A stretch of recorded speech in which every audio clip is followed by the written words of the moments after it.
Kandidatët për rektor në Universitetin e Tetovës, sot para Komisionit Universitar Zgjedhor, por edhe para një numri të madh profesorësh dhe studentësh, kanë shpalosur programin dhe platformën e tyre, që nëse zgjidhen rektor do t'i realizojnë.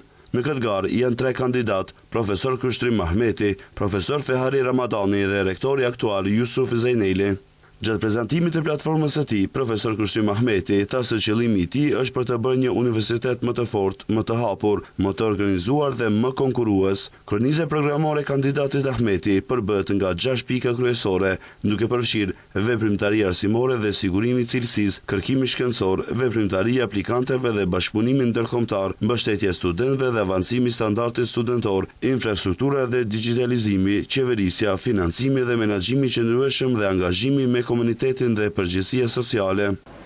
Ky program i punës në vete ngërthen edhe atë motën e tij, dije, cilësi dhe zhvillim, dhe kjo është pikërisht qëllimi kryesor i jonë që të ndërtojmë një universitet i cili është i bazuar në dije, të kemi një cilësi të matshme dhe gjithë kjo të prodhojë një zhvillim të qëndrueshëm institucional.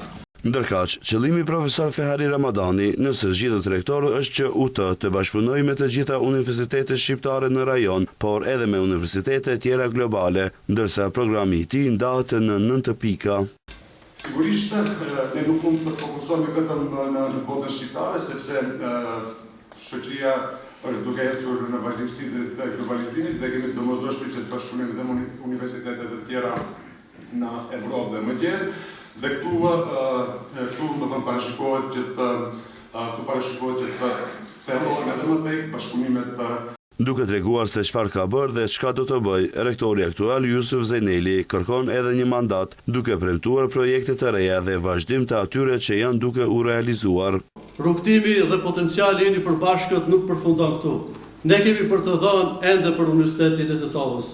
Dhe pikërisht platforma jonë e mban titullin Universitet modern me standarde evropiane, bazuar në cilësi akademike, duke pasur studentin në qendër, duke afirmuar, punuar në vazhdimsi. Se kush do të bëhet rektori i ri i Universitetit të Tetovës, do të mësohet të njëjtën, pasi po në atë ditë do të mban edhe zgjedhjet për rektor.